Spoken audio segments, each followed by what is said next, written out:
En el tercer lugar, después de próstata, después del cáncer de mama, está el cáncer de estómago. Después viene otros diagnósticos. Eso es en el Perú a nivel nacional. Y el año pasado, o mejor dicho, en el 2018, hubieron 66.627 casos de cáncer a nivel nacional, de los cuales 5.700 eran de estómago, representando, como digo, el 8.6%. Pero ¿cuál es otro problema?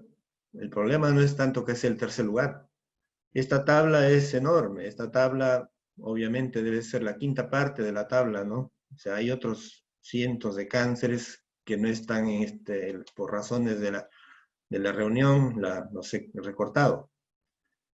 Próstata, mama, estómago, cuello uterino. Pero acá hay un dato que es para nosotros muy malo, ¿no? ¿Por qué? El cáncer de estómago, como vimos en la tabla anterior, son 5.731 casos en el 2018. Representa el tercer lugar. O sea, de todas las causas de cáncer, la incidencia en 2018 fueron 5.700, ocupando el tercer lugar. Pero cuando miramos las muertes, hubieron 4.606 muertes, representando el 13.9% de todos los fallecidos por cáncer. Quiere decir que es la tercera causa de muerte, es la tercera causa de incidencia, pero es la primera causa de muerte. Quiere decir que el pronóstico del cáncer de estómago, a diferencia del de próstata, del de mama, incluso el de cuello uterino, de los linfomas, es muy malo. El pronóstico del cáncer de estómago es muy malo, es muy agresivo, es muy mortal. O sea, es más mortal que todos los cánceres, como estamos viendo en esta realidad. Estos son datos estadísticos reales, ¿no? Que es la tercera causa en incidencia, pero la primera en mortalidad. Otros datos, ¿no? La incidencia en Japón, la más alta incidencia de cáncer se da en Japón, se da en América del Sur y en Europa. La tasa mundial, las tasas ajustadas se hacen por 100.000, o sea, la tasa mundial ajustada es de 15.62 casos por 100.000. O sea, por cada 100.000 pobladores en una región, en una ciudad, 15.6 personas tendrán cáncer cada año, ¿no? En este caso son datos de 2018. En América Latina es variable. Incluso en el mismo país hay regiones que tienen incidencias muy variables. En el Perú, la tasa ajustada para el año 2018 fue 16.1, o sea, unos céntimos más que el promedio general, ¿no? Claro, podemos decir que bajó un poco en relación, por ejemplo, al año 70, 80, ¿no? En ese tiempo la tasa era 25, 24 por 100.000. Pero si vemos la realidad de Japón, por ejemplo, Japón en 1980, o 70, 80, 70, aproximadamente el año 72, tienen un reporte, ellos tenían una tasa de cáncer, o incluso antes, ¿no? Porque ellos vienen trabajando mucho antes, tenían una tasa de cáncer gástrico de 60 por 100.000. O sea, de cada 100.000 personas, 60 tenían cáncer. Pero ellos han hecho campañas agresivas, ¿no? A nivel político, a nivel del Estado, a nivel, toda su política del Estado lo han llevado, ¿no? Hacia la prevención. Y ahora en Japón ya las tasas están cerca al 20 por 100.000, o sea, han disminuido considerablemente. En cambio, en el Perú, por esa época, en 1972, 75, era 25 por 100.000. Si bien es cierto, ha bajado, pero no ha bajado a la magnitud como en esas realidades. En Norteamérica, por ejemplo, y en países de Europa, reportan tasas similares para los años 70, 80, y ahora, por ejemplo, en Estados Unidos, la tasa de cáncer de gástrico es 3 por 100.000. O sea, es muy bajo comparado con nosotros. Entonces, la tasa de incidencia en Perú es 16.1 para la incidencia y de 12.8 para la mortalidad o letalidad. Esto es lo mismo, reflejado en un cuadrito. Entonces es la primera causa de muerte en el Perú, como vimos, ¿no? La tercera causa más frecuente, pero la primera más frecuente en el Perú. Y tenemos datos también del IREN. Y, bueno, agradezco a los datos que he podido recopilar, ¿no? Igualmente, en el IREN ocupa el tercer lugar. En el caso de nosotros está primero cuello uterino. Estas estadísticas de 2007 a 2018 han hecho un consolidado, ¿no? De los 10 años. 10 años prácticamente son 12 años, 2007 a 2018 son 12 años. Un consolidado cuello uterino 13%, mama 12%, estómago 10%. En ese periodo de tiempo, en ese lapso, han habido 1.587 casos, como digo, representando el 10.28%. Y en cuanto a la edad, en el hospital, en el IREN, los datos referidos, ¿no? En cuanto a la edad, vemos que los menores de 40 años, según sacando un cálculo, los menores de 40 años son casi el 10%, ¿no? A partir de los 40 años, de 40 a 49, ¿no? En este decenio, más o menos 12%, y así. Vemos que la tasa más frecuente está entre los 60 y los 69 años, ¿no es cierto? Y un poquito menos entre los 70 y los 79 años. Estas dos edades suman casi 49%, casi la mitad de todos los casos. En esto se basan los protocolos o las guías o los proyectos de prevención, o sea, también teniendo en cuenta la edad de los pacientes, ¿no? Teniendo en cuenta qué edad es más frecuente la entidad. Como vemos, más o menos el 80% están entre los 40 y los 80 años. Y el 90% está entre los 40 y más, ¿no? O sea, de 40 y más son el 90%. El resto representa.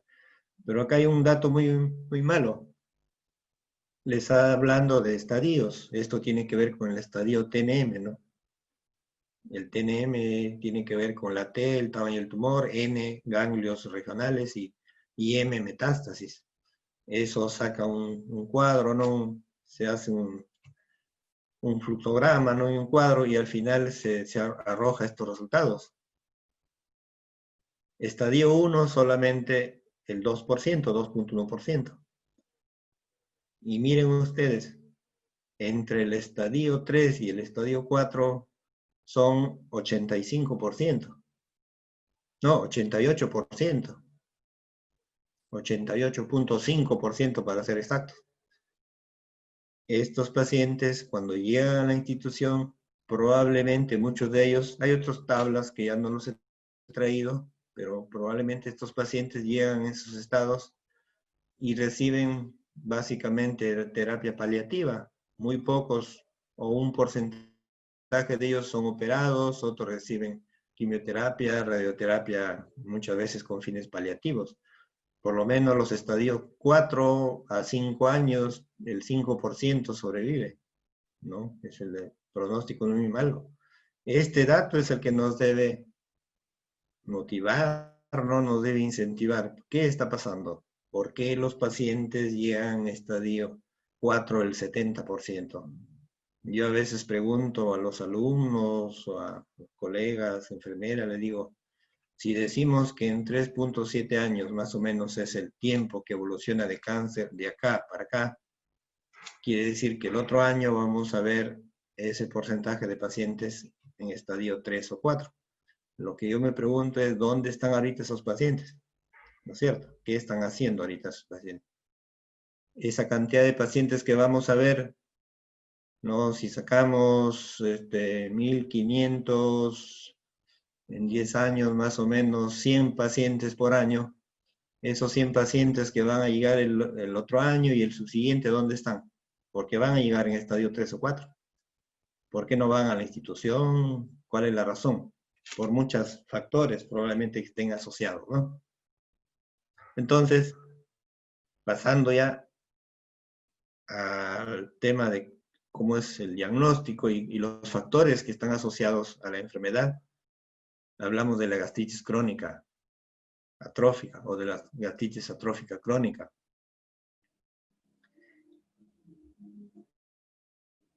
Para que se produzca el daño, esto referido principalmente al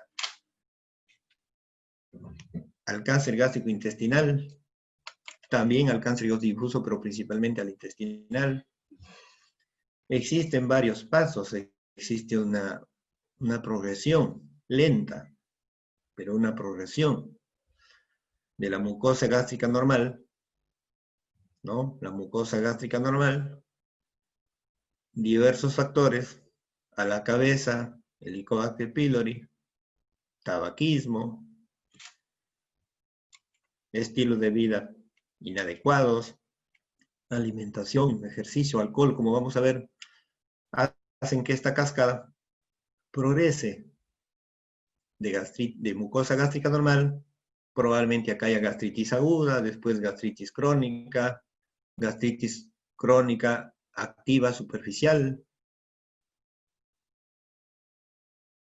gastritis crónica activa profunda, quiere decir que se va haciendo cada vez, la célula está haciendo cada vez más en más profundidad.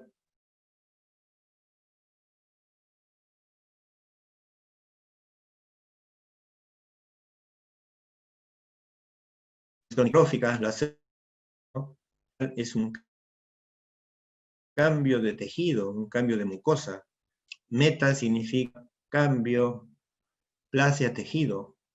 Cuando existen áreas del estómago que están atróficas, el ácido perpetúa el daño. Entonces, como a las células intestinales el ácido no les hace daño, se mandan señales, ¿no? A las células pluripotenciales o tutipotenciales, ¿no? A las células madre, ¿no? Que se encargan justamente de reponer, ¿no? La mucosa gástrica es cada 5 a 7 días está siendo repuesta, ¿no? Está siendo cambiada su tejido. Pero en lugar de crecer o evolucionar células del tipo gástrico, evolucionan células de tipo intestinal, que serían como unos parches, como unas placas que se forman ahí, ¿no? En la zona gástrica aparecen células de tipo del intestino. Para reponer, para que ya no le siga haciendo daño, ¿no? Como una caparazón, decimos, ¿no? Para que ya no le siga haciendo daño. Pero resulta que esa modificación, ¿no? del fenotipo puede llevar también a una modificación del genotipo.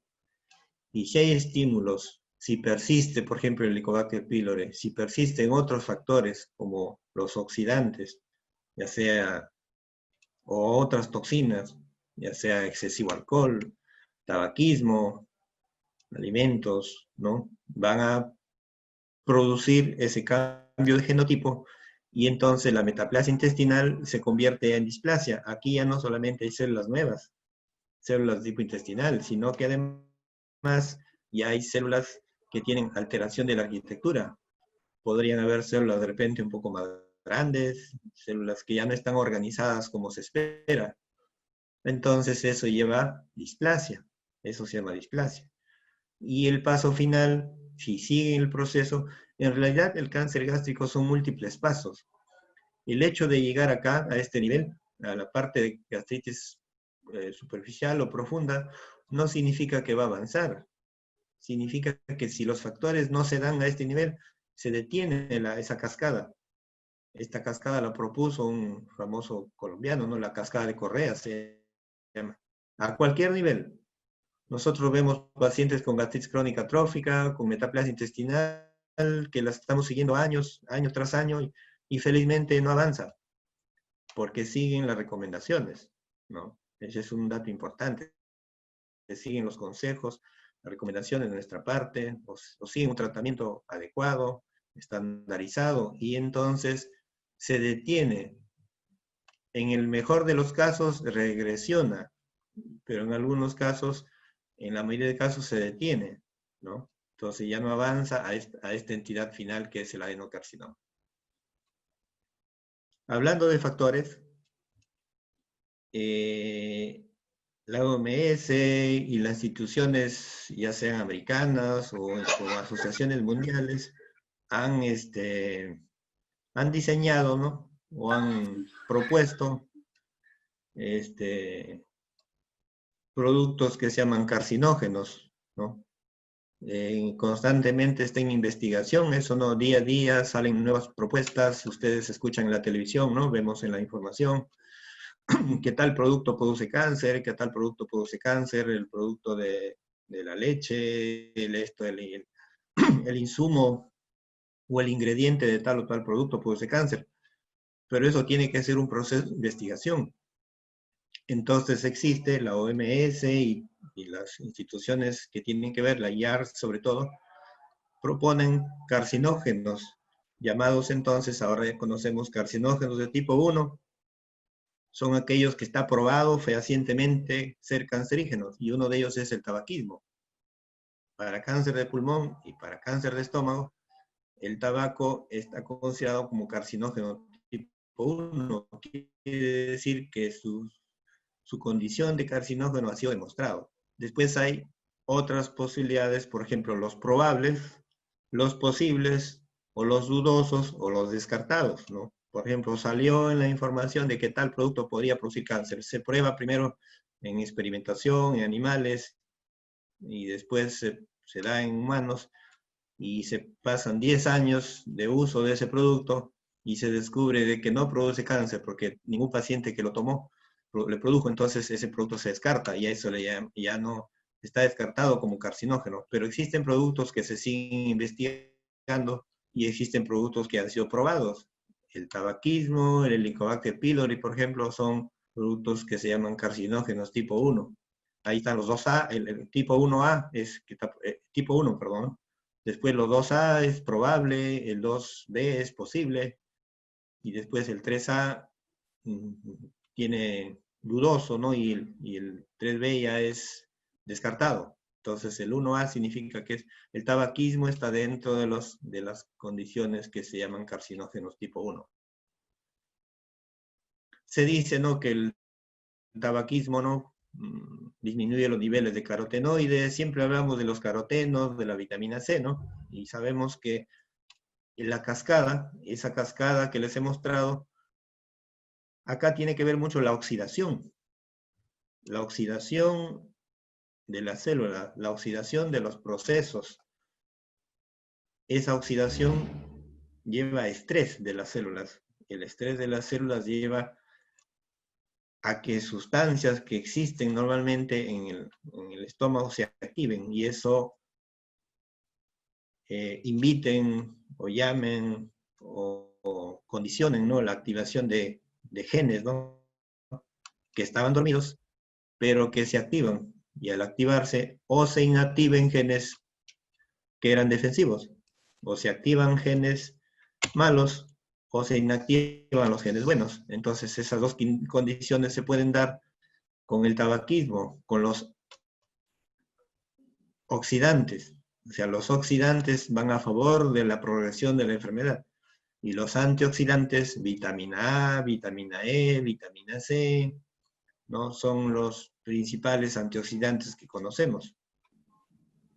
También se dice de que, bueno, pues los que ingieren tabaco tienen más probabilidad de tener el Helicobacter pylori, y por eso es que van a llevar a gastritis atrófica, ¿no? Y también se sabe que el cese del tabaquismo disminuye el riesgo en la población en unos 20 años más o menos, ¿no? 20 años el paciente regresa a su estado normal. Respecto a la ingesta de alcohol, siempre ha habido controversia. Sin embargo, se sabe ahora, esto es una revisión que he visto en los últimos, ¿no?, de 2019, 2020, el consumo moderado o grande se asocia a un riesgo significativamente mayor. Acá está la explicación, pero también deberíamos considerarlo. Si bien es cierto, el consumo en pocas cantidades no está probado, pero el consumo excesivo Consumo excesivo refieren ellos cuando la persona toma, por decirlo, ¿no?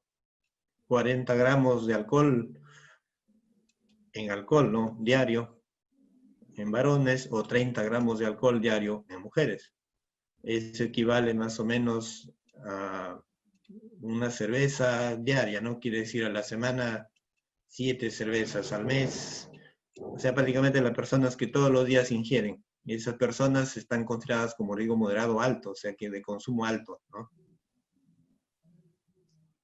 Respecto al Helicobacter pylori, microorganismo, ¿no? Que sabemos que su hábitat es el ser humano, el huésped es el ser humano, está incrementado 2 a 6 veces el riesgo de desarrollar cáncer gástrico. Pero acá hay un dato importante. Solamente 1 a 3% de las personas infectadas desarrollan cáncer de estómago.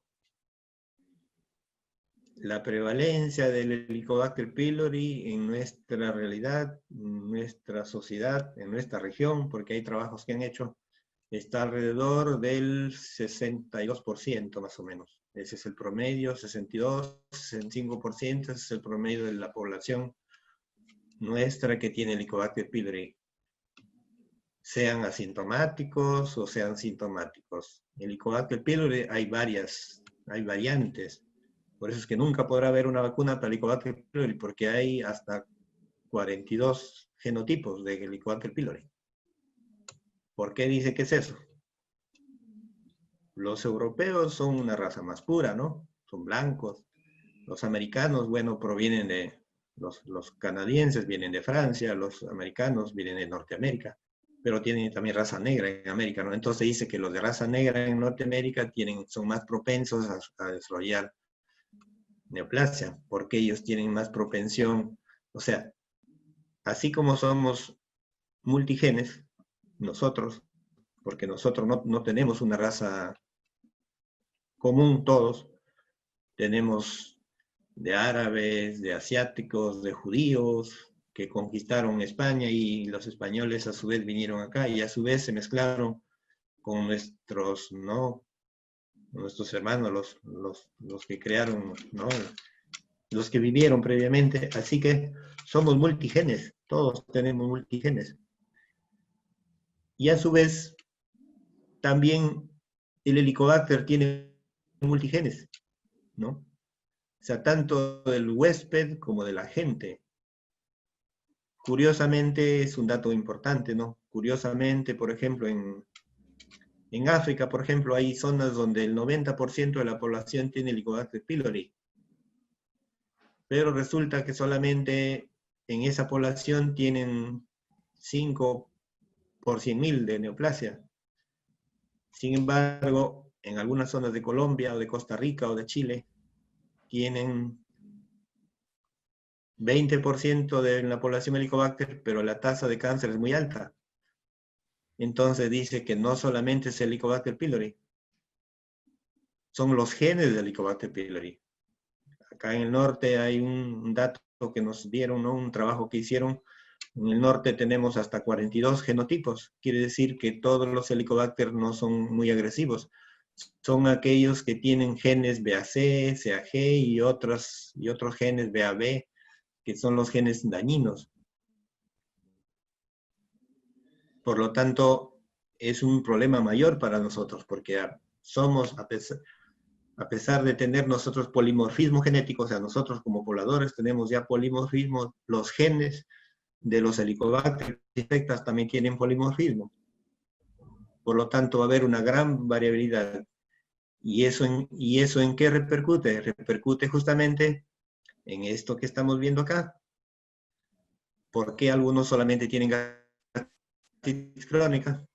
¿Por qué algunos hacen úlceras pépticas? ¿Por qué algunos hacen neoplasias tipo mal? Estos son linfomas, ¿no? Esto se refiere al linfoma. ¿Y por qué otros llegan, como vimos acá, el 1 a 3% porque llegan a ser carcinoma? Por estos datos de acá, por el polimorfismo genético del poblador, por el polimorfismo genético del huésped y también por las situaciones del medio ambiente. Se dice que es efecto sumativo, ¿no? Sumativo. Si yo tengo un factor, probablemente Si yo tengo Helicobacter pylori y ese Helicobacter pylori es de los no agresivos, probablemente no me pase nada. Yo puedo tener el Helicobacter en mi abdomen, en mi estómago, y nunca ni siquiera tenga gastritis, o tenga una gastritis superficial. Pero si yo tengo un Helicobacter agresivo, y encima fumo, y encima tomo, y encima consumo alimentos inadecuados, y encima no hago ejercicio, y encima mis genes están predispuestos, o tengo protooncogenes que ya tengo predisposición, entonces esas personas van a llevar el cáncer, ¿no? O sea, es una suma de factores, tanto el polimorfismo genético del huésped como del microbio, y también los factores determinantes que habíamos mencionado. ¿Qué hay de los factores dietéticos? En realidad los factores dietéticos tienen que ver con cultura saludable, ¿no? Ya probablemente casi en todas las entidades, en todas las enfermedades, ya sea digestivas o no digestivas, síndrome metabólico, hipertensión, diabetes, hablamos de cultura saludable. Y está imbuido ahí, ¿no es cierto?, el consumo de frutas, de vegetales, fibra y todo eso. Todo eso porque estos tienen vitamina C y tienen carotenos y eso se le llama antioxidantes. Igual, los nitritos y los nitratos que se encuentran, ¿no?, en las carnes rojas, en las carnes recalentadas, en las carnes ahumadas, en el exceso de sal, ¿no?, también favorecen el daño. Estos factores son, se puede decir, beneficiosos, y estos factores son agresivos, ¿no? Los nitritos, los nitratos de los alimentos ahumados, o muy salados, ¿no?, o muy secos. ¿Qué hay de los factores genéticos? Felizmente, ¿no?, los factores genéticos son el poco porcentaje en nuestra realidad, ¿no? En Estados Unidos y en Europa hay regiones donde hay una entidad que se llama cáncer gástrico hereditario, ¿no? Nosotros no tenemos, o si hay, son casos muy aislados. El cáncer gástrico en nosotros es el cáncer gástrico esporádico, se llama, ¿no? O sea, que no tiene que ver con un patrón ya característico determinado, ¿no? Como por ejemplo la presencia de caderina, ¿no?, que es propio de una entidad ya conocida, ¿no?, que se llama cáncer gástrico hereditario. En nosotros es principalmente el de tipo esporádico. Aquí están los factores dietéticos, ¿no? Las parrillas, esta carnecita, ¿no?, quemada. Tenía un familiar que cuando iba a comer decía que su papá le gustaba pedir parrilla con harto cáncer, decía. A mi papá le gusta la parrilla con cáncer, decía.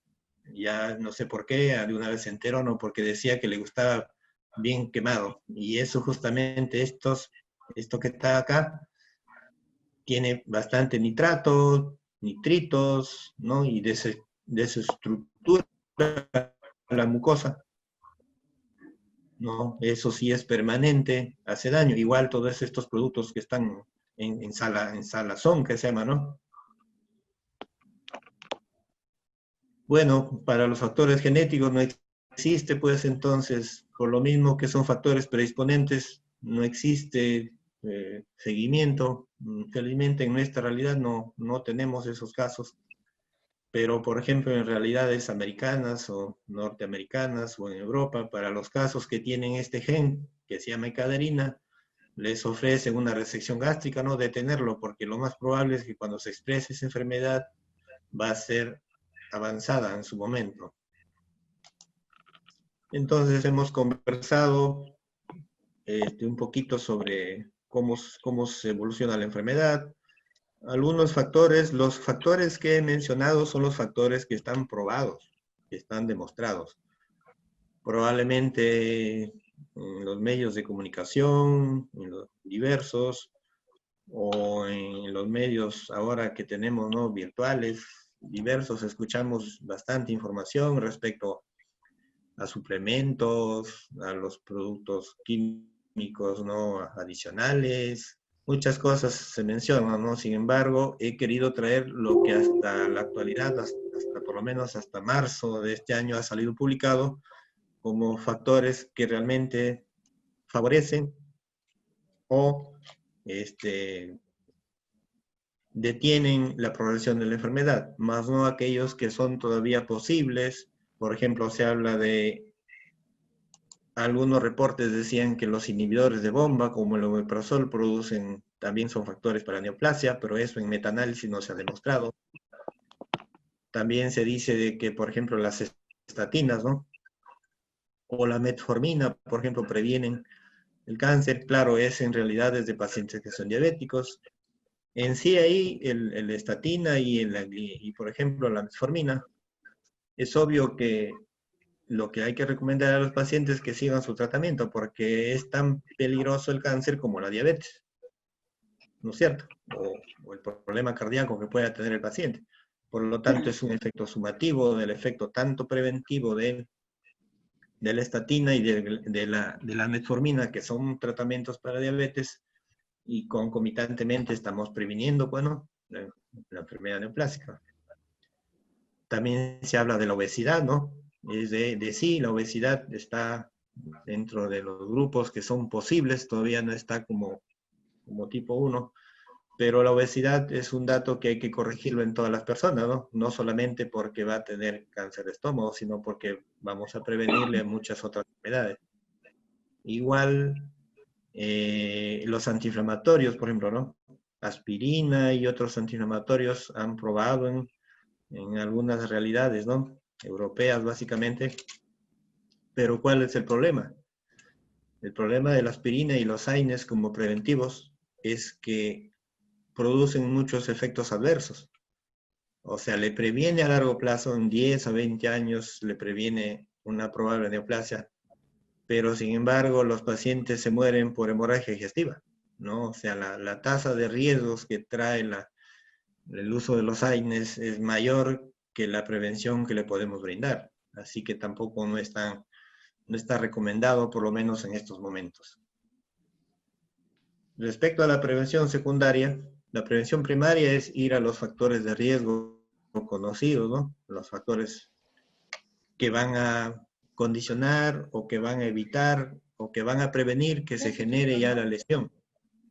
En cambio, la prevención secundaria tiene que ver con la detección temprana. En este caso, ya el paciente ya tiene la enfermedad, pero como vimos al comienzo, los pacientes llegan a estadio 3 o 4.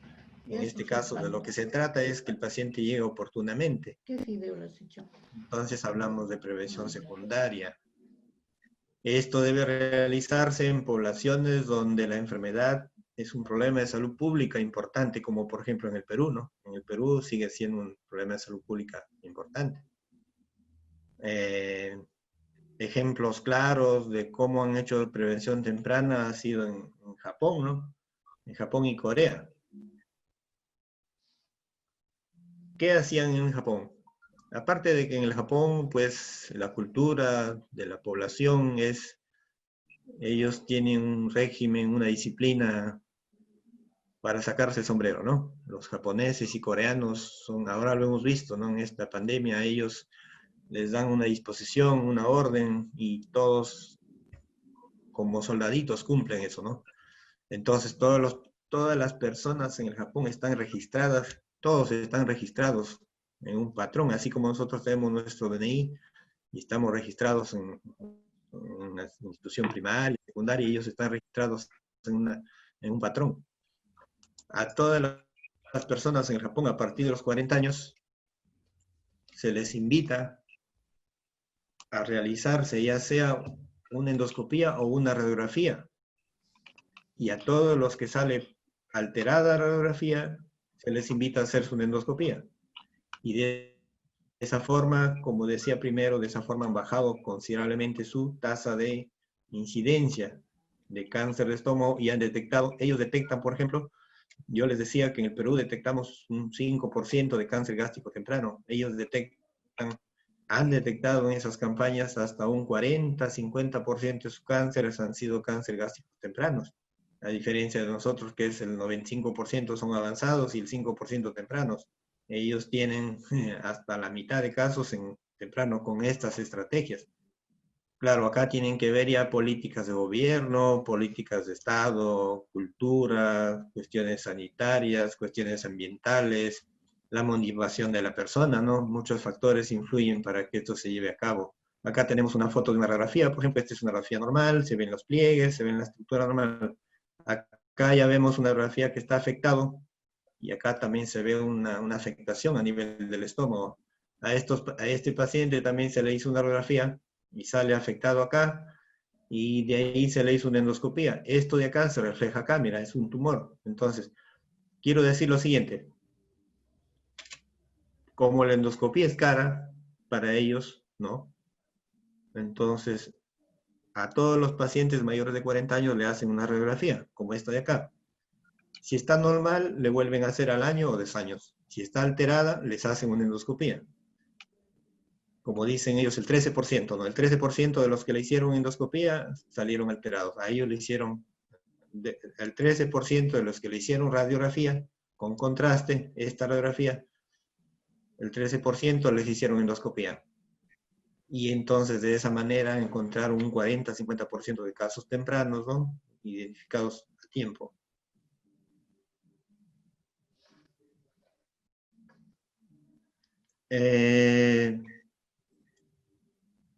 Respecto a prevención primaria, las cosas que están probadas, como le digo, las cosas que están demostradas, que ya son fehacientes, son evitar el tabaquismo o detenerlo, evitar el consumo excesivo de alcohol, realizar ejercicio regularmente, esto también está probado. Se dice que 150 minutos de ejercicio semanal, ejercicio aeróbico, o sea, no es que el paciente se va a cansar, sino que trotar, dice, ¿no? 150 minutos de trotar a la semana, que lo puede repartir a los 2 días, a los 3 días, ¿no es cierto? Puede regular el paciente de acuerdo a su trabajo, de acuerdo a su tipo de actividad que tiene, pero 150 semanales de ejercicio aeróbico, no ejercicio agobiante, ¿no? Que se canse, no. Trotar significa que le da al músculo, el tono natural del músculo un poco aumenta, ¿no? Como caminar rápido, a eso se refiere, ¿no?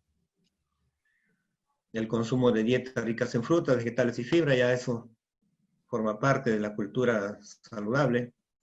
Evitar alimentos salados, ahumados y alimentos pobremente conservados. Y la erradicación del Helicobacter pylori. Algo que hemos aprendido ahora, ¿no? Lavarse las manos, que probablemente no era una cultura muy común, pero ahora ya estamos aprendiendo el ejercicio, los alimentos. Acá hay un tema, ya vamos a terminar, y de ahí de repente va a haber unas preguntas. Un dato importante, quisiera compartirlo. Lo que yo he notado en nuestros pacientes es que hay personas que quieren hacerse endoscopía muy seguido. O sea, se hacen endoscopía el año pasado, se hicieron y igualmente se vuelven a hacer, y así. Pero sin embargo hay pacientes que nunca se han hecho, o que nunca se hacen, ¿no? O sea, que no tienen esa motivación, como le decía, ese sentido de esa cultura, esa educación de la prevención. O sea, la cultura de vida saludable tiene que ver, además de comer Amor, estoy en sano, una conferencia, ¿qué pasó? además de evitar el tabaco, licor, además de hacer ejercicio, Ah, también ya. tiene que ver acudir a los establecimientos de atención, ¿no es cierto? Pero entonces ahí tiene que ver con políticas de gobierno, ¿no? Cómo establecer, como dice esta primera línea, cómo establecer el contacto con los primer nivel de atención. Déjame ver que Cómo termine la hacer vida. para que las personas acudan, porque ese es el problema. Cómo hacer para que las personas vayan a hacerse ver. Y cómo hacemos para que los profesionales del primer nivel de atención o los establecimientos del primer nivel de atención tengan todas las condiciones o los requerimientos para resolver esa duda o esa inquietud que lleva el paciente.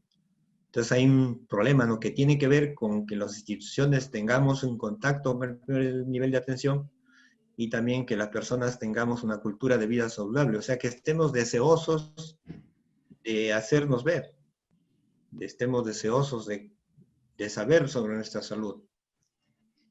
Entonces, en nuestra realidad, en nuestra sociedad, en trabajos que se han hecho en Lima, ¿no? a nivel nacional, hay artículos publicados, dice que la endoscopía alta debe ofrecerse a personas mayores de 40 a 45 años.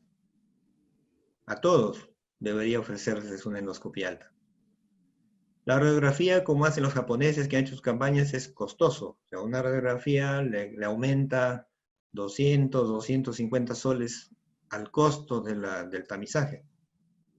Y una endoscopía cuesta menos que eso, o parecido a eso, o sea, duplicaría. Así que para nosotros la endoscopía alta es la prueba de elección. Se debe dar prioridad en personas con factores de riesgo. De 40 a 45 años es para personas que estén aún asintomáticas. Pero supongamos que una persona de 30 años tiene un hermano, su papá, su abuelo, ¿no? Que tuvo una enfermedad neoplásica del estómago, entonces a ellos le tenemos que ofrecer antes. Aquí estamos hablando de prevención del cáncer de estómago, no estamos hablando, por ejemplo, si un joven de 25 años vino por la emergencia por una hemorragia digestiva, esa es otra cosa, esa es una indicación diferente. Ahí estamos queriendo confirmar o descartar una enfermedad ulcerosa, ¿no? Que está sangrando, esa es otra indicación. En este caso estamos hablando de la prevención del cáncer del estómago, aún como digo, en personas asintomáticas, que debería empezarse a los 40, 45 años. También considerar aquellos con signos de alarma, como vimos, ¿no? Y por parte nuestra, ¿no? Por parte de los especialistas, utilizar las tecnologías más recientes, ¿no? Para identificar lesiones. ¿Cuáles son las estrategias que se están usando actualmente? En Europa, en Asia, han querido probar, por ejemplo, marcadores como pepsinógeno, gastrina, marcadores serológicos de la sangre y marcadores genéticos. Todo esto está en investigación. Ojalá que llegue en algún momento que no tengamos que hacernos endoscopía para saber que realmente podemos tener una lesión y hacernos cuando sea necesario, ¿no? Gracias a estas pruebas, pero todavía esto está en investigación, algunos han probado beneficios, estos estudios son caros también, ¿no? Son onerosos para nuestra realidad, o sea, no estarían al alcance, pero por lo menos esto está en investigación, seguirá la investigación. ¿Cuál es nuestra tarea como gastroenterólogos? A todas estas personas de 40 a 45 años hacer la endoscopía. Si le encontramos una neoplasia, obviamente irá a tratamiento. Si es cáncer gástrico temprano, como dije al comienzo, podremos ofrecerle una resección endoscópica, ¿no? Y curativa. Pero a todas las demás personas hay que estandarizarlas. Esto debería quedar claro. Las personas nos preguntan. Ayer me preguntó una persona, me dijo, doctor, me he hecho una endoscopía en mayo del año pasado. ¿Cuándo me debo hacer de nuevo? La respuesta no es la misma para todos. Todos no tienen el mismo plan. Porque como vimos el proceso de carcinogénesis, ¿no? El proceso largo de la gastritis aguda, gastritis crónica superficial, gastritis crónica profunda, gastritis crónica atrófica, leve, moderada, grave, gastritis crónica atrófica con metaplasia, localizada o extensa, displasia, o sea, esas denominaciones van a servir para que nosotros tomemos la decisión. Va a ser distinto si esa persona tiene una gastritis superficial y, por ejemplo, no tiene Helicobacter pylori. Probablemente esa persona necesite una endoscopía a los 3 a 5 años. Dependiendo, claro, también si tiene familiares o tiene parientes con factores de riesgo. Pero su nueva endoscopía debería ser en 3 a 5 años. Ese paciente, ese caso. Pero si yo encuentro atrofia, o sea, ya no es gastritis crónica superficial, ya es gastritis crónica con atrofia o con metaplasia, existen, y nosotros los gastroenterólogos manejamos ahora, ¿no?, estándares que se llama Olga, Holguín, son estándares donde dependiendo de la extensión del daño, dependiendo, aquí he puesto una figurita, ¿no? nosotros graduamos de acuerdo a la localización y a la extensión, y de acuerdo al informe del patólogo tomamos la decisión. O sea, no a todos les debemos hacer endoscopía cada año, ni a todos cada 2 años, ni a todos cada 3 años, ni a todos cada 5 años. Para algunos cada 5 años de repente es muy tarde, para otros cada año es muy seguido. Depende. Eso es un dato muy importante que deben considerar. Doctor, dicen, tengo mi gastritis, ya voy a tener neoplasia. Un ratito, muéstreme su patología, muéstreme su endoscopía, muéstreme su resultado. De acuerdo a ello, voy a sacar una decisión. Claro, eso tiene que ver también con qué tan acertados o qué tan sistemáticos hemos sido los gastroenterólogos para tomarle las muestras. Si le tomamos una sola muestra, una sola biopsia de un solo sitio, vamos de acá, y de repente esa zona está sana, pero la enfermedad está por esta zona. Entonces, cuando ustedes vean o cuando ustedes les tengan una duda, un paciente, ¿no?, en la comunidad, en el centro médico, el centro de salud, en el hospital, donde fuere, siempre debemos combinar el estudio endoscópico, que es lo que nosotros vemos, ¿no?, con el endoscopio, y el estudio patológico, porque el estudio endoscópico nos va a dar la extensión, la localización de las lesiones que pueden estar en el antro. De repente incluso el antro tiene tercio distal, tercio medio, tercio proximal. En el cuerpo también lo dividimos en tercio distal, tercio medio, tercio proximal, curvatura mayor, curvatura mayor, curvatura menor, cara posterior, cara anterior, y igual. En el antro es igualito. O sea, la descripción es importantísima para saber dónde está la lesión. Y eso se combina con la patología para que nos digan qué grado de atrofia tiene, qué grado de metaplasia tiene, o de repente ya tiene displasia, o de repente ya tiene una neoplasia. De acuerdo a ello, repito, de acuerdo a ello es el control. Y hay controles que se hacen, por ejemplo, para displasia, cada 6 meses. Para metaplasia poco extensa, cada 2 años. Para metaplasia extensa, con atrofia extensa, cada año. Entonces, varía en cada caso. Si no existe nada de esos, de 3 a 5 años, como digo, ¿no? Y se tiene que hacer seguimiento a todos aquellos casos que son de riesgo, ¿no? Quiere decir, aquellos que tienen estos hallazgos, y dependiendo también de la extensión a nivel del estómago. Y otro tema importante es que, a pesar de que algunos no lo proponen, nosotros consideramos que la identificación y erradicación del Helicobacter pylori debería ser una conducta, ¿no?, constante. En otros países, como por ejemplo europeos o Norteamérica, les menciono bastante eso porque cuando los alumnos, por ejemplo, o a veces conversamos sobre las guías de manejo del cáncer gástrico, resulta que las guías, por ejemplo, los americanos casi no tienen guías de manejo de cáncer gástrico. ¿Por qué? Porque ellos no tienen cáncer gástrico, tienen poco. Lo que ellos tienen es cáncer de colon. Si revisan una guía de cáncer de colon norteamericana, van a encontrar cada año y de varias instituciones. En cambio, de estómago no hay, porque ellos cáncer gástrico tienen 3 por 100.000 y el Helicobacter pylori casi no tienen. Eso porque sus sistemas de refrigeración, sus sistemas son mejores que los nuestros, ¿no? Con sinceridad. Nosotros todavía tenemos buena cantidad de población, ¿no? Ahora se ha visto, ¿no?, con falta de agua, falta, ¿no?, de servicios básicos, ¿no? En cambio ellos casi todo, el 99% tienen. Por lo tanto, no tienen casi Helicobacter y por lo tanto casi no tienen cáncer gástrico. Y eso quiere decir que por eso ellos en su tratamiento, por ejemplo, ellos no dan tratamiento a todos los pobladores, a toda la población con Helicobacter, no los tratan, aparte de los costos. En cambio, nosotros debería ser una cultura, una costumbre. Hablamos ahí, para terminar un minuto, del punto de no retorno, se llama, ¿no? El punto de no retorno significa que en esa progresión, en esa cascada que vimos, donde está desde la gastritis crónica superficial hasta la neoplasia, hablan de que la metaplasia intestinal, esta metaplasia intestinal que está acá, sería el punto de no retorno. Quiere decir que si el paciente tiene metaplasia, ya no regresaría a su estado normal. Metaplasia va a perpetuarse, pero que erradicando el Helicobacter y erradicando los otros factores que se han mencionado en esta cultura de vida saludable, ¿no?, erradicando estos factores y erradicando el Helicobacter, entonces esa metaplasia va a permanecer ahí por tiempo, va a permanecer 10, 20 años y el paciente tranquilamente puede hacer, ¿no?, su esperanza de vida va a ser alta, ¿no?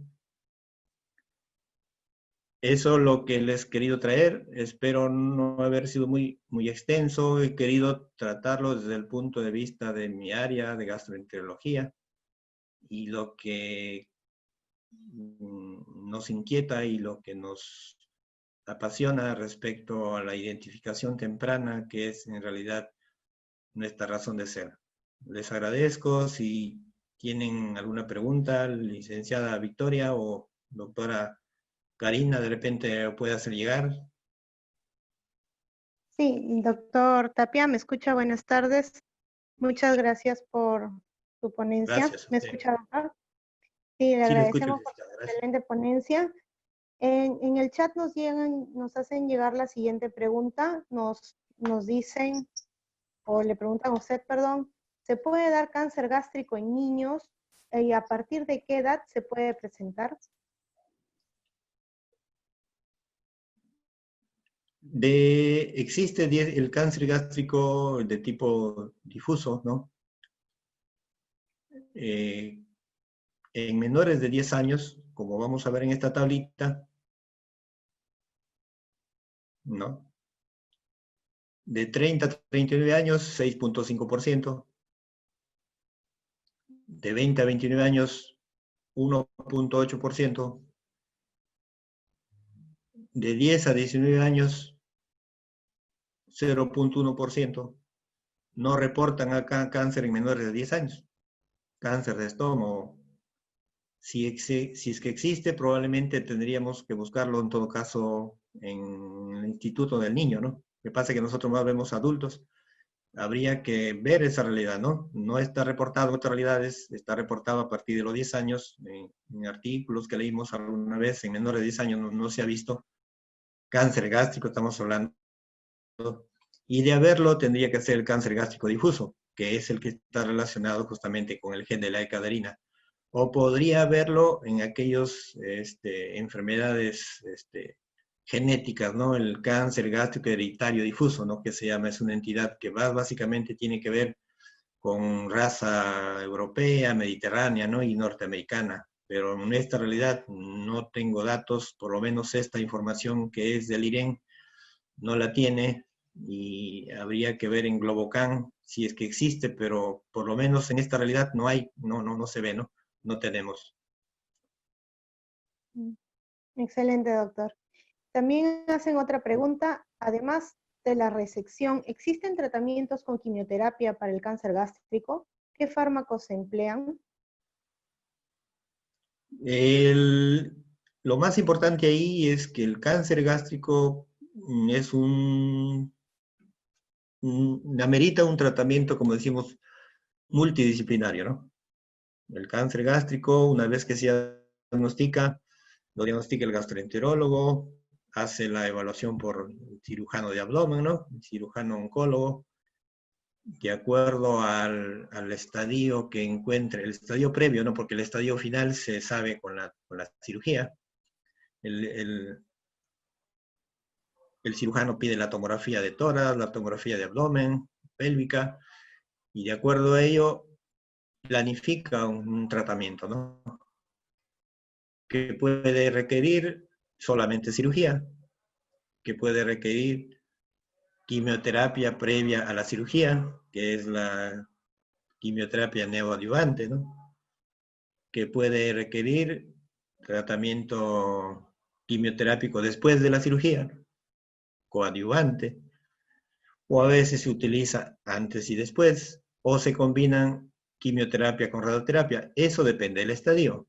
No he traído esa información porque eso ya es un manejo, el manejo referente, ¿no? Pero los estadios iniciales probablemente necesiten solo cirugía, ¿no? El 1, 1A, 1B, 2A son tratamiento quirúrgico, ¿no? Y los 2A, perdón, los 1A que no han invadido más que hasta las submucosas, se les ofrece también tratamiento endoscópico.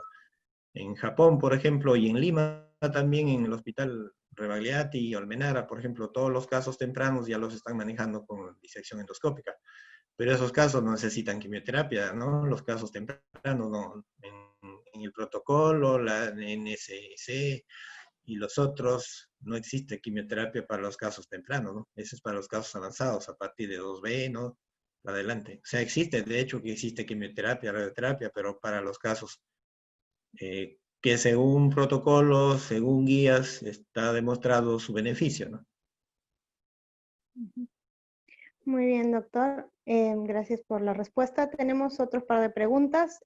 Acá hay Luis nos pregunta, tengo gastritis crónica relacionada al Helicobacter, una vez al año se hace endoscopía y siempre regresa. Cada vez que le detectan, lo elimina con tratamiento, luego la prueba del aliento le sale negativo. Al año siguiente nuevamente le vuelve a aparecer. ¿Le recomienda seguir de esta manera? Asumimos que es con el control endoscópico o la prueba del aliento. ¿Qué le podría responder, doctor? ¿O hay algún otro tratamiento alternativo? ¿Qué edad tendrá el paciente? No nos menciona, solo nos Ya. dice que, no nos menciona, doctor. 39 años, doctor. Ya. Es lo que les mencionaba, ¿no? Esa pregunta es muy valiosa justamente para poder decir algunas cosas, ¿no? En gastroenterología y en todas las especialidades, o en casi todas las especialidades clínicas, existen enfermedades orgánicas y existen enfermedades funcionales, ¿no? Las enfermedades orgánicas son aquellas llevado al tema digestivo. Por ejemplo, le hago una endoscopia a un paciente con dolor o con epigastralgia, ¿no? El paciente le duele la zona del epigastrio, la zona referida a lo que le decimos la boca, el estómago, ahí le duele. Le hacemos una endoscopia. Independientemente de que tenga o no tenga Helicobacter pylori. No le encontramos lesiones o le encontramos lesiones mínimas. Esas lesiones no explican las molestias. A esos pacientes les decimos que tienen una dispepsia funcional. O sea, tienen una enfermedad funcional. Y el manejo ahí es diferente, ¿no? La dispepsia funcional es una cosa. O sea, el hecho de tener o no tener Helicobacter es otra cosa. Ahí estamos haciendo ya un control clínico de los síntomas, ya el manejo es diferente. Las dispepsias funcionales son de difícil manejo porque tienen que ver con entornos emocionales, ¿no? Tienen que ver con problemas psicológicos, angustia, depresión, lo que hemos visto que esos trastornos funcionales van de la mano con cefalea, por ejemplo, cefalea tensional, van de la mano con fibromialgia, con trastornos evacuatorios, estreñimiento, diarrea, flatulencia, o sea, ese se llama dispepsia funcional. Lo que hay que hacer ahí es lo siguiente, como les dije al comienzo, es concreto. Nuestro actuar en prevención es concreto. El informe endoscópico y el informe de patología. Si el informe endoscópico no habla de lesiones o habla de una inflamación leve, o de una inflamación difusa pero leve, y el estudio endoscópico y el estudio de patología no tiene atrofia ni tiene metaplasia, entonces ese paciente no tiene por qué hacerse endoscopía constantemente. Tampoco debemos ser muy estigmatizantes o estar muy preocupados por el Helicobacter. Hemos visto, como les he mencionado, que el 1 a 3% de los pacientes con Helicobacter pueden tener neoplasia. Y hemos hablado de que el Helicobacter pylori tiene muchos polimorfismos y también el huésped tiene muchos polimorfismos. Por lo tanto, ofrecerle endoscopía cada año a esos pacientes es exagerado, no está recomendado, no es criterioso, médicamente no está bien. O sea, como prevención de cáncer de estómago estamos hablando. Otra cosa es que este paciente lo toma AINES o está en una condiciones, tiene una comorbilidad, y entonces la indicación de la endoscopía sería por otra razón, por otra causa, ¿no? Pero no por prevención. Por prevención de cáncer de estómago, miramos la patología, hay atrofia leve, moderada, severa, hay metaplasia leve, moderada, severa, miramos el informe endoscópico y de acuerdo a ello sacamos la conclusión y le hacemos el seguimiento si es que requiere de acuerdo al riesgo que tenga. Esa tablita no los traje porque es muy profundo, no hablar de Olga o Yin, no es un cuadro de doble entrada donde está el antro, está el cuerpo, ¿no? Y donde se toma la decisión de acuerdo al estadio. Hay 4 estadios, del 1 al 4, ¿no? 1 es cuando el paciente no tiene atrofia ni en el cuerpo ni en el antro, ni tiene metaplasia en el cuerpo ni en el antro. Por lo tanto, si el paciente, mencionó, no tiene atrofia ni en el cuerpo ni en el antro, no tiene por qué hacerse endoscopia muy seguida, porque no lo requiere. O sea, como prevención no lo requiere. El otro será de repente manejo de la dispepsia funcional, que pueda estar asociada, ¿no? Es otra realidad. Correcto, doctor. También nos preguntan, Carlos Girón, ¿la metaplasia intestinal es siempre un punto de no retorno? Importantísima la pregunta. Esa es la discusión de los congresos, de todos los, cuando uno asiste. Acá hay un tema importante. No sé si pueden ver esta figurita. ¿Sí la ven? Tienen que compartirnos pantalla, Los que doctor. están con su... A ver. Ah, bueno. Y si pueden ver esto, quería compartir pantalla, a ver dónde está. Este acá. Ahí puede ser. A ver, le voy a permitir. Por favor. No me deja un momento. Sí se ve, doctor. Sí se ve la pantalla. Sí se ve, doctor. Creo que la que no ve es la licenciada Vicky, pues el resto sí lo ven. Gracias. Sí se ve. Miramos este cuadrito. Ese es un punto importante que pregunta el caballero, ¿no? Es muy importante. Resulta, y acá está la otra figura que también quisiera que la vean. Ahí las ponemos juntas. Resulta que esta cámara gástrica es todo, si medimos esta cámara gástrica, la cantidad de muestra que tomamos nosotros, o sea, el segmento que tomamos, que es un 2 milímetros, en promedio 3 milímetros cada muestra, es prácticamente la milésima parte de todo el estómago. ¿Ya? Acá está dibujado, esto lo han hecho justamente para que nosotros estandaricemos, entonces eso me ayuda a darles esta respuesta. ¿Qué dice Sidney? Sidney es un sistema de clasificación estandarizado donde se reunieron expertos y nos dijeron lo siguiente.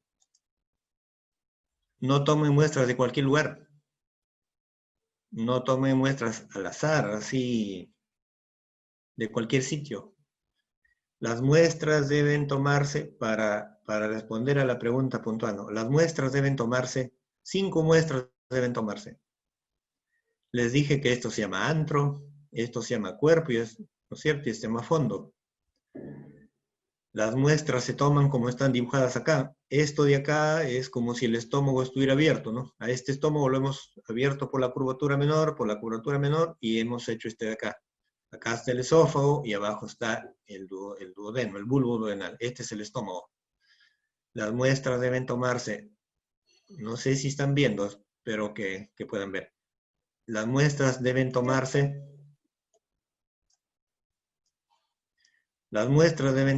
una de acá, otra de acá, que se llama antro, lo mandamos en un frasquito. Otra muestra del ángulo se llama esto, a nivel de la curvatura menor entre el cuerpo y el antro. Acá es esta muestra de aquí. Y 2 muestras tenemos que tomar del cuerpo. Una de la curvatura menor y otra de la curvatura mayor. Entonces lo mandamos en frascos separados. Es la única forma de ayudarle al patólogo y de ayudarnos nosotros para tomar las decisiones. Yo les decía que nuestro informe debe ser amplio, detallado. Si yo encuentro atrofia o encuentro áreas de metaplasia en esta zona, ¿no? Yo encuentro áreas de metaplasia en esta zona, por ejemplo, encuentro acá, pero yo no lo tomo en muestra de acá, o viceversa. Acá está el ejemplo, ¿no? Acá está el tejido. Supongamos que había metaplasia en esta zona. Y yo le tomé una muestra de aquí y una de acá. Igual le tomo de esta parte, ¿no? Envío al patólogo. El patólogo no me informó de metaplasia porque la muestra no la he tomado de la zona metaplásica. No la he tomado de la zona alterada. Y resulta que el siguiente año la endoscopía es hecha por un colega o por mi persona mismo. Le vuelvo a tomar muestras y le tomo de aquí y le tomo de acá. Y le tomo justamente de una zona que hay metaplasia. Y resulta de que ese año me dice el paciente, el año pasado no tuve metaplasia, doctor, y este año sí tengo. Le vuelven a hacer endoscopía el siguiente año y le vuelven a tomar de la zona sana, ¿no? Por lo tanto, un año tenía metaplasia, el otro no tiene. Si se hace 10 endoscopías en 10 años, va a resultar de que un año tiene y otro año no tiene, 2 años seguidos no tiene y el otro año sí tiene. Pero eso no es porque así sea la realidad, eso es porque las muestras están mal tomadas. Hay dos tipos de biopsias que podemos tomar nosotros para aclarar el tema. Podemos tomar muestras dirigidas de las zonas dañadas, ¿no? Por ejemplo, yo en este estómago, o en este estómago, yo encuentro una erosión, una herida, una lesión que me parece sospechosa. Tomo muestras de ahí, de la zona sospechosa, y lo envío en un frasco. Y digo que está en el tercio distal del cuerpo, o en el tercio distal del antro, hacia la cara posterior, hacia la cara anterior, en el tercio medio, hacia la cara, hacia la curvatura menor, por ejemplo. O sea, describo dónde está mi lesión. Y si es posible, con tinta china lo marco esa zona porque es la zona donde está sospechosa. Y le tomo una biopsia en un frasco. Pero además de eso, le tomo en otros 2 frascos muestras de esta zona de acá y muestras de esta zona de acá. Porque yo quiero saber si esta lesión es benigna o maligna, ya me informará el patólogo, pero quiero saber si además hay metaplasia o atrofia en estas zonas de acá. Entonces, una correcta toma de muestras y una buena descripción nos va a decir si existe o no existe el punto de no retorno. Las mayorías de trabajos están en esa discusión ahora. Estaba leyendo ayer, bueno, estos días a raíz de esto y los trabajos, los metaanálisis, realmente algunos informan de que puede haber disminución del grado de metaplasia, porque la metaplasia también se mide en grados, ¿no? Hay metaplasia extensa o metaplasia focal, ¿no? Hay grados de metaplasia. Entonces, si no les traje el cuadrito, ¿no? De respecto a esos grados, puede ser que disminuya el grado. Supongamos que yo le tomé este año de acá, el otro año de acá y el tercer año también le tomé de acá. O sea, estoy hablando que le tomé bien tomado, del mismo sitio. Ya no estoy hablando de que las muestras fueron tomadas de diferentes lugares, entonces eso es aberrante, no se puede saber ahí. Le tomé del mismo sitio. Lo que se sabe es que la metaplasia de grado 4 puede bajar a grado 3, la de grado 3 puede bajar a grado 2, o sea, puede disminuir, pero todavía no hay consenso, no está descrito que desaparezca la metaplasia. Lo que sí está descrito es que las áreas atróficas sí han desaparecido, ¿no? La atrofia, o sea, no la metaplasia, sino la atrofia. Por eso es que hasta ahora la mayoría de artículos hablan de que el punto de no retorno todavía sería la metaplasia. O sea, que no hay forma de regresar, ¿no? Pero teniendo en cuenta esas consideraciones que les digo, ¿no? Que la muestra debe ser bien tomada. Sí está probado que disminuye la metaplasia. Pero ¿cuál es otro problema? Puede ser que desaparezca la metaplasia en esta zona. Pero como hay múltiples áreas, o sea, dice que el helicobacter o los factores que condicionan pueden favorecer que aparezcan múltiples focos de metaplasia diversos, ese crea otra dificultad. Entonces tendríamos que hacerle muestra de 20 sitios sospechosos para responder a esa pregunta, ¿no? Entonces, Correcto. lo concreto es lo siguiente, la metaplasia intestinal hasta ahora disminuye de grado, pero todavía no se ha probado que desaparezca, siempre y cuando se tomen muestras adecuadas, ¿no? De sitios correctos para llegar a esa conclusión. Correcto, doctor. Ya para ir Bueno, finalizando, nos buenas. preguntan es el reflujo gástrico, ¿sería algún síntoma de cáncer gástrico? Y si después de la resección quirúrgica hay cambios con respecto a la alimentación. No, el reflujo gástrico no, pues no. El reflujo gástrico no, esa es otra entidad, ¿no? El reflujo gástrico se refiere o de repente el reflujo gastroesofágico, porque el reflujo gástrico es una cosa, ¿no? El reflujo duodenogástrico, estamos hablando de la bilis que viene desde el intestino hacia el estómago, ¿no? Ese es el reflujo duodenogástrico. Y el reflujo gastroesofágico es el reflujo que va hacia desde el estómago, el ácido clorhídrico o la pepsina o la bilis que va hacia el esófago, ¿no? Pero ninguna de las dos está probado que condicionen cáncer, no tiene ninguna relación. Y la otra pregunta es, licenciada. Era si Sí. existían cambios drásticos en lo que respecta a alimentación luego de una resección quirúrgica. Depende, pues, ¿no? Depende qué tanta resección se ha hecho, ¿no? Si es una resección subtotal ampliada o completa, ¿no? Obviamente, si es una resección completa, el paciente ya no tiene estómago, naturalmente va a cambiar considerablemente, ¿no? El tipo de alimentación, ¿no? Gradual, alimentos de alto valor biológico, fácilmente digeribles, ¿no? Al inicio con suplementos, hasta que se vaya adaptando, ¿no? Los pacientes que tienen gastrectomía total se alimentan, se puede llamar normal, ¿no? O sea, se adaptan, ¿no? Curiosamente, en la zona esófago-gástrica, en la zona de la anastomosis, se forma, ¿no? Los colegas le hacen una cirugía y se forma como un saquito, como una bolsita, ¿no? Como un pouch se forma ahí que sirve como un reservorio transitorio, ¿no? Y eso lo vemos. El organismo se adapta realmente y con el tiempo el paciente empieza a comer los alimentos habituales en menos cantidades, fraccionados básicamente, ¿no? Y básicamente alimentos de alto valor biológico, o sea, en pequeñas cantidades, varias veces al día, y de alto valor biológico, ¿no? Y que incluya, pues, proteínas, minerales, ¿no? Hierro, calcio, vitaminas. No hay mucha variación, ¿no? La alimentación debe ser completa, balanceada, variada en los pacientes, solo en menos cantidades. Tapia, nos están consultando en qué momento se debe plantear la resección o la gastrectomía. Parece que no se ha quedado muy claro este punto. En qué estadio de adenocarcinoma o si se puede dar cuando hay metaplasia o atrofia. No, es que son cosas diferentes. Metaplasia, atrofia son lesiones premalignas. No tiene nada que ver con resección.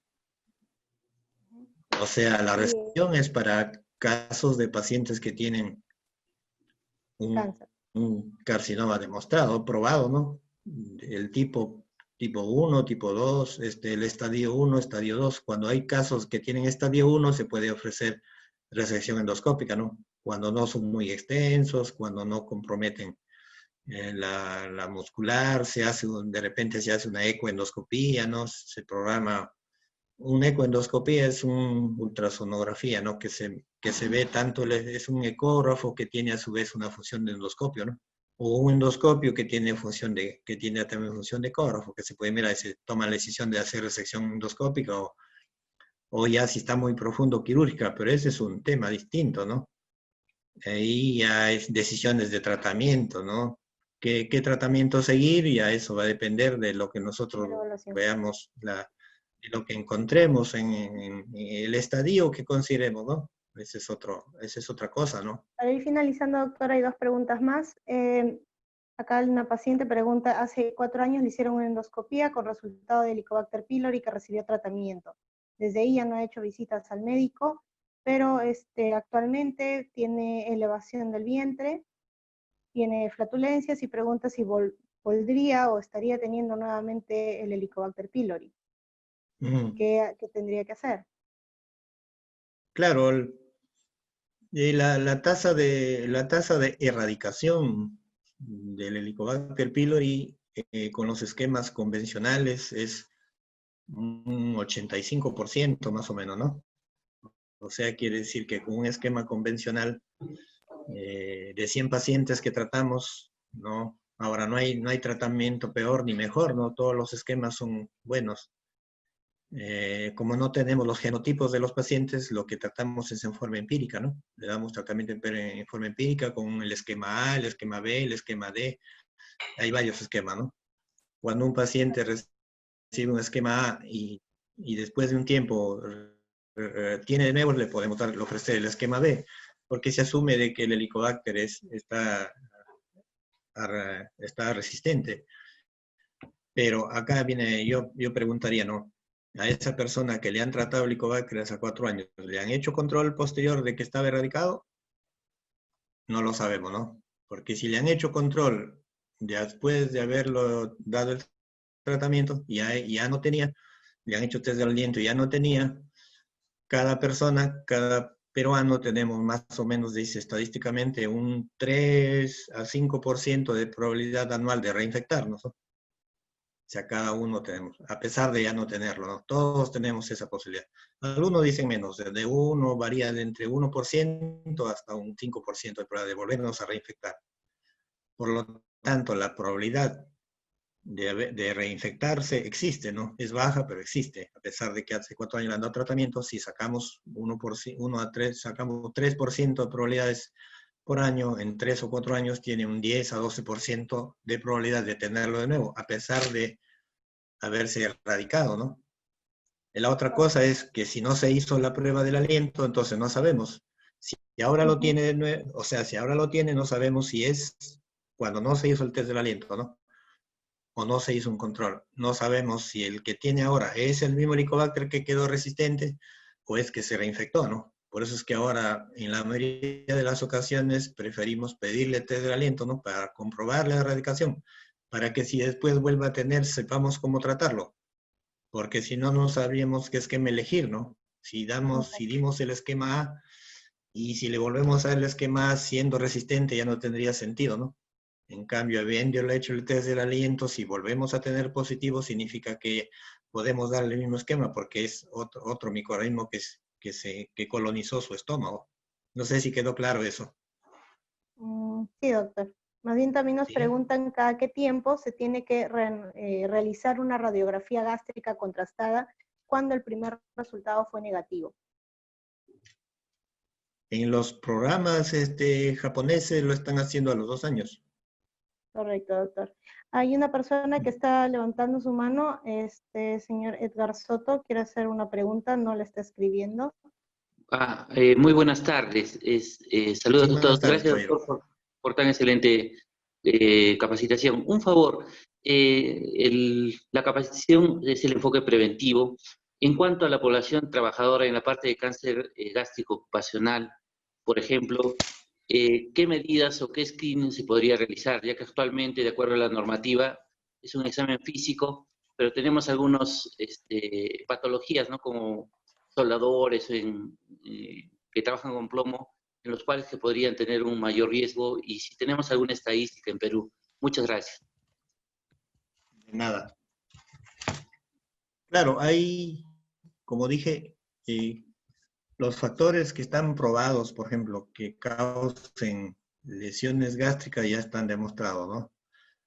Otras sustancias como metales, como exposiciones medioambientales, ¿no?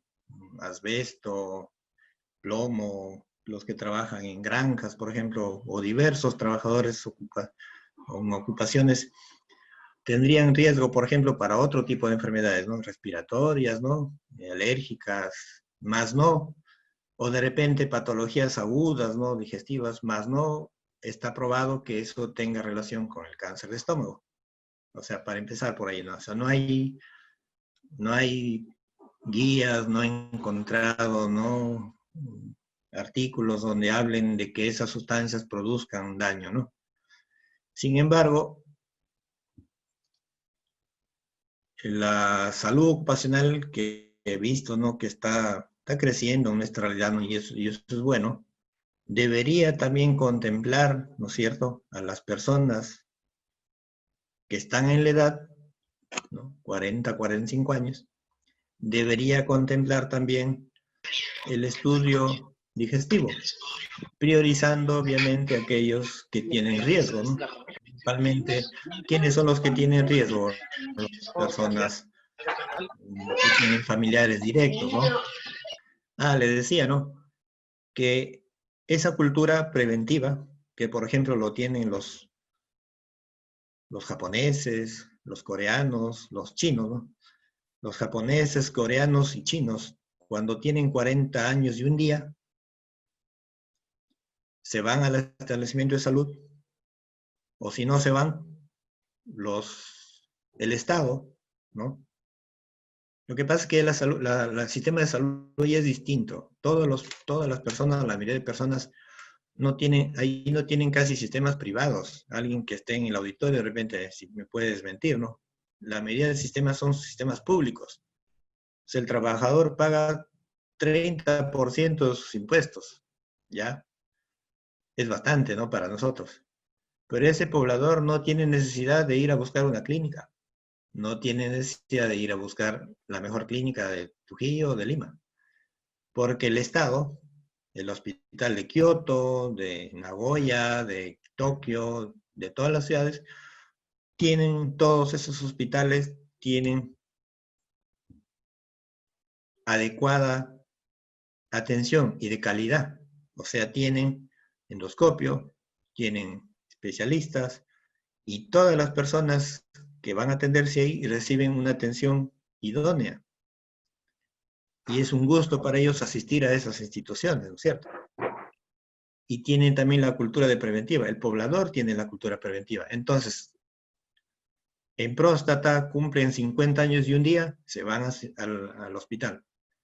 En estómago, en colon cumplen 50 años y un día, se van al hospital. En estómago cumplen 40 años y un día y se van al hospital. O en todo caso, como el sistema que alguna vez hicimos nosotros, no le dábamos por fecha, ¿no? Por ejemplo, para que no todos lleguen, pues, con esta situación que todos se aglomeran, entonces les dan, por ejemplo, por apellidos, y hay un sistema de salud ya establecido para eso. Por ejemplo, de acuerdo a apellido de repente, o de acuerdo a fecha de nacimiento, les dan la cita, ¿no? Le dice, por ejemplo, el 7 de julio, de acá en 3 días, van a asistir todas estas personas, y todos van. El 99% de los pobladores van a hacerse ver. Eso es como un requisito. Incluso si ellos no van, dice que no reciben ciertos beneficios, les cobran impuestos, sus hijos no reciben las becas y todo eso. O sea, toda la población está imbuida, toda la población está mentalizada, toda la población tiene esa cultura que dice acá, cultura de vida saludable. Y todos en el primer nivel de atención tienen ya un diseño, un programa. El Estado tiene políticas, ¿no? Políticas de salud, tienen políticas de acercamiento al poblador. Y entonces, lo que pasa es que en el Perú los sistemas de salud son muy disgregados, ¿no? Existe salud, la sanidad de las Fuerzas Armadas, policiales, la FAP, las clínicas privadas, ahora los EPS. Entonces, lo que se está tratando justamente es de uniformizar, ¿no? Porque el caballero pregunta cómo podrían hacer. Yo considero, viendo en concreto eso, todos los peruanos de 40 a 45 años debemos no exigir, sino recomendar, pedir. Hemos escuchado la charla, nos han recomendado que todo peruano de 40 a 45 años deberíamos acudir a nuestro prestador o a la institución que nos brinda la atención, no por cuestiones laborales, ¿no? Que son el examen clínico laboral, que en el curso de su año se planifique una consulta con el gastroenterólogo y se planifique una evaluación endoscópica a partir de los 40, 45 años. Esa debería ser nuestra cultura en todos. Eso debería ser una conducta uniforme, que no se está haciendo todavía, porque como le digo, pues hay muchos sistemas de salud en nuestra realidad, ¿no? Entonces, no por el que se contaminó, no porque se infectó, no porque hubo la exposición al plomo ni cualquier sustancia, no por eso, sino porque debe formar parte de una cultura, ¿no?, de prevención, de una cultura saludable, que como los japoneses, como les digo, funciona perfectamente, ¿no? Entonces el japonés va, le atienden, le hace su endoscopía. Bueno, ellos tienen el sistema de la radiografía, ¿no? Por costos le hacen radiografía y después a los positivos le hacen endoscopía. Pero en nosotros, como digo, va a salir más caro, ¿no? Hacer una radiografía sale más caro, comprar el bario y sale costoso, ¿no? Entonces, más directo una endoscopía, ¿no? Y deberían haber programas. Los chilenos nos han ganado lejos en eso, tanto que los chilenos de repente los criticamos. Los chilenos han ido a las ciudades alejadas. Por ejemplo, se me ocurre un lugar de alta prevalencia, por ejemplo, Huamachuco, ¿no? Un sitio alejado por ahí. Saben, por ejemplo, estoy poniendo el ejemplo, ¿no? En Huamachuco se sabe de que existe alta prevalencia, por ejemplo, de cáncer de estómago. ¿Qué han hecho? Han motivado a la empresa privada, han motivado a los que venden los endoscopios, les han dicho que les donen un endoscopio porque ellos, o sea, como una cuestión de Estado, ¿no? Como una cuestión, no de la idea de ninguno de ellos. La Sociedad de Gastroenterología, la Sociedad Interamericana de Gastroenterología, el Ministerio de Salud, el municipio, los centros educativos, los médicos gastroenterólogos que tenían que ir 2 veces a la semana o 1 vez a la semana a hacer endoscopías gratuitas en esa comunidad. Hicieron 1000 endoscopías en una población. O sea, todos motivados, toditos imbuidos en el mismo tema, en el mismo fin. ¿Y qué hicieron? Hicieron algo de, no lo recuerdo exacto, pero eran algo de 20.000 endoscopías que hicieron esa población. Sacaron estudios para genéticos, estudios moleculares, estudios de Helicobacter, estudios de población, y tienen ahorita para publicar a gran escala en revistas de fama, ¿no? Mundial, sus resultados. Ya lo publicaron en presentaciones en congreso, ¿no? Pero ese ha sido un ejemplo que ellos han dado. O sea, todos se ha desprendido el trabajador porque tenía que ir hasta Huamachuco, a veces por sus medios, tenía que ir a hacer la endoscopía ahí, no es que tenga que venir. El problema de nosotros es el acercamiento, como dije primero, caballero, el acercamiento de nosotros hacia el primer nivel de atención. ¿Y qué tanto están comprometidos los trabajadores del primer nivel de atención con la prevención? En este caso, el cáncer de estómago. No, o sea, ¿qué tanto estamos comprometidos todos con eso? ¿Realmente lo consideramos como algo relevante o es que cada uno se la arregle, no que cada uno vea como no?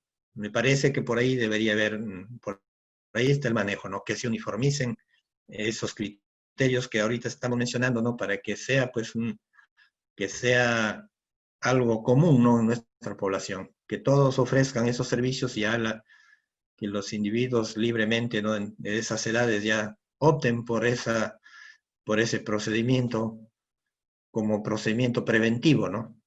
Como procedimiento preventivo, porque, como dije primero, hay muchas personas que quieren hacerse endoscopía muy seguido y sin embargo los que necesitan hacerse no se hacen, ¿no? Como vimos, el 85%, 88% llegan a estadio 3 o 4. ¿Dónde están esos pobladores ahorita? ¿Por qué no se hacen? Por alguna razón, será por falta de acercamiento, por falta de cultura, por falta de iniciativa, por falta del sentido común de repente el poblador o qué pasó, ¿no? Por ahí va el tema. Listo, doctor Tapia. Muchísimas gracias por su disertación, excelente su ponencia. Agradecemos a todos los participantes. Muchas gracias, doctor Tapia. Gracias, licenciado.